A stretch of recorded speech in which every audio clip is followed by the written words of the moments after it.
Díomh a chuirde agus fáilte chuig an rang beag scríbhneoireachta seo lumsa Ciarnaí é. Bíam se ag scríb filiochta agus anna chuid den iliocht a scríbam is filiocht ó bhéal a bhíonn sa gceist leis. Agus cílíonn sé sin go bhfuil béimar le ar an gcur láthair.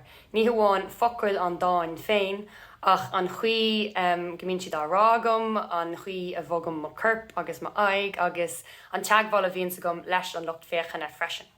Agus iniu ba méid díúisteach ar an gcur láthair agus a tuair cúpla led chuna sé a cheamhsú. Agus ceapan go muireann sé seo le aon cur láthair, ní hamháin cur láthair filiochta. Mar sin gan hill an bhuile seo cúpla led don gcur láthair. An chéad rud ná, nuair ceapan tú go bhfuil an dáin críochnathe agat agus go bhfuil tú sásta leis, is dócha go mbeidh tú an níos mó ibre a dhéanamh ach buineann sé seo leis an bhfuil dumsa ar aonos, buineann sé seo leis an gcur láthair agus an chuí a léihí méid an dáin. Agus in ammantí nuair ceapan go bhfuil sé déanta, déanam tafadar an féin árá, agus sim sios ag éisteacht lom féin árá agus bracham nótaí. Agus béidir go mbeidh na scríomh, ok, tóg anáil ag tús na lína seo mar is lína ada í agus ní rithí tú amach as anáil mar dhéanam tú sin, nó béidir go scríomh mé sios ó ísligh do glór an seo mar tá an tábhar seo sacht á riamh agus ní cuirbheith chá scradiúil amach. nó rudí mar sin, rudí beaga gur féad lem chuigur tú leis an dánaí anamh níos fearr. Agus nuair nachhfuil sé seo déanta agam nuair a léam dáin cinál gan chuine, tagann na rudí sin a níos ar an stáitse agus tugam faoi deir iad ar aonos agus fearr an céim sin anamh sa bhaile. Darlumm. Agus an sin má tá tusasásta leis béidir gur bhaile é léamh do chuirde do chuid, daoine bhfuil meas agat ar a gcuid tuairimí agus féach cad a ceapan siad san. Mar an ammantí ba tusa trééis an irid sin ibre a dhéanamh ar an bísa scríbhneoireachta seo, ba tú trééis a dhéanamh níos gunta agus béidir nachfuil sé co-éasca dóibh mar éistóirí mar lucht féchanna agus lucht éisteachta an dána leanúnt agus bíam se ar aonos ag irí go mbeidh daoine inán mo chuid se filiochta a leanúnt ó hús go deireadh agus go dtabharthaí mé lomíd ar aistear. So nuair atá sé sin ar fad déanta agat agus tú sásta leis an dáin agus tá tú tagann tú go mbeidh tú dul ar ordáin, sin na rudaí darlumsa gur cordit a dhéanamh ar an ordáin. An chéad rud ná teagmháil súile. Tá deis agat is dócha an bheith i deagmháil ceart leis an lucht féchanna fécinn isteach idir an dáthúil acu agus bechrúa an deis sin a chailúint. Mar sin agus tú ar ordáin mátá an dáin á léamh agat mar bhfuil si de glán bheabhar, agus an ammantí bíonn si go deas fiú mátá an dáin de glán bheabhar agat é a bheith scríofa os de cóir nó fiú chudanna de bheith scríofa os de cóir má chailann tú an átain bhfuil tú nó d mar sin. Ach mátá sé á léamh agat le do hol mlam dit gan a bheith mar seo. Mar an sin ní eici aine de aig. Agus mlam dit gan an leabhar a bheith híos, mar an sin ba tú a fechant ar an orlóir agus ní eici aine de aig. Mlam dit a bheith fechant timppel an teomra agus mur amach leat teagmháil súile, béidir go gapan tú go cailhí tú de áit sa dáin má tá tú ag fechant ar chuoine peoch áit éigen atá cinál taobh hir den slua agus bí ag fechant ar sin agus ceapí gach duine go tú fechant ar duine éigen agus ní bhainní sé ón gcur láthair. Bí cínta go bhfuil tú a caint ord golóir, ní gá bheith scradial ach i caint ord golóir do gach duine sa seomra.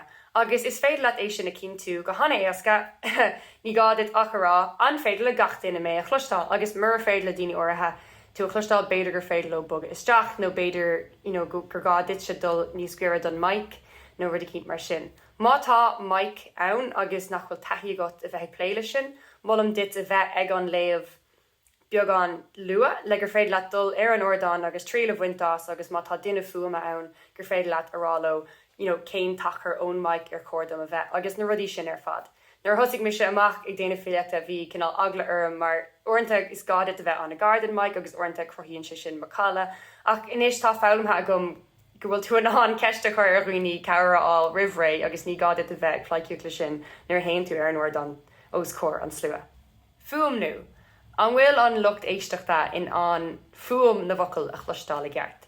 Má bhíonn tú ag cogarníil is tócha nach míonn siad an mar sin ná bíag leir tro ísio ach cumála sin leis an Gaeilge bíon cinál dacrach breise ann do nuachaintóirí cosúlam féin.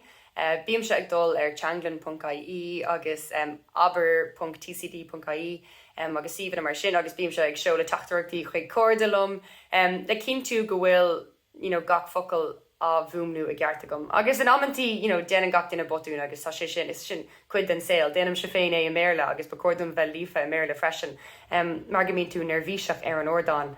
Ach má dhéanaan tú cleachta ar na focail is dacra ag rihré, ba taihí ag de bhéal ar iad rá. Agus an ammantí ní bhaineann sé leis na focail féin ach cinál má tá carn anamach le teachta ní go chéile, má tá tú tréis nó comb nó rud cínta chur bhaim. Beidir cinál go mbeidh dacreacht agat é altamach i gceart ar an lá nó má tá rhythm níos scopaí le písa amháin.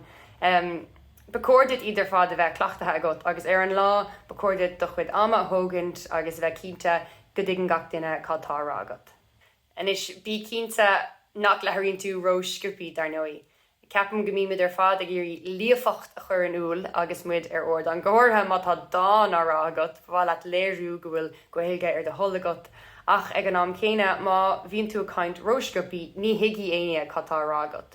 Agus is umí ó go bhfuil fillí fecha gom ar ordáin ag leabhart róscopaí agus an sin cailann gach duine brí an dáin mar go sé imethe leis an ghuí mar sin. Ach ag an am céine ní chuirde a bheith ro bhail leis an gur láthair a gcéird mar braham go gailann daoine cinál sná na bhocail agus faoin drá go bhfuil focail críochnathe agat agus tosathe agat tá dearmid déanta acu ar a bhfuil ráte agat. Tá sé an dachar bheith caiint com meall sin. Ag se bíam se ag leir róscopaí in ammantí agus sulahéim ar ordáin bíon ar marrálam féin. Bhuilig sios is féidir leat a chudáma a thógant ach fós tosíon de chríag praba tuigim agus bíon sé dachar. Gohí gnúise.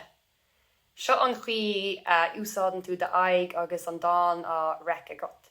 An bhfuil is ag an lucht fécanna chunas breistant. An bhfuil is acu an dáin brónach é nó don granmhar nó le héad. Mar bhfuil is acu an chuí a ebrions slúite agus daoine deabhúnta ná ní bhaid siad géirí bheith goire mar higann siad go bhfuil cead acu má higann tú leatné. Braham go sé antáhachtach go dogann tú le fis idir chur a láthair gur don granmhar agus is féidir le gohí curt a úsáid freisin. Úsáidm sé iad agus tarlíonn sé go hán nádúrtha úsáidm se a lábha anna chud dá mé a caiint fao rud a cinn tarlún tálann sin nó ag tachtasteach bhíon cinál ar nós go bhfuil mé breanú ar chuine ag tachtasteach ach sin an chuí a tharlíonn sé go nádúrtha dumsa beidir nárbhála sa é sin íonmh agus beidir grála sa bheith níos rion agus ligant donna focail a gcuid ibre a dhéanamh ach dar nóí is fud féin atá sé.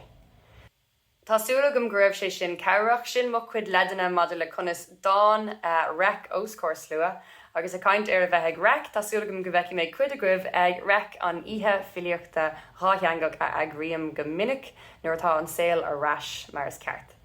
Slán inis.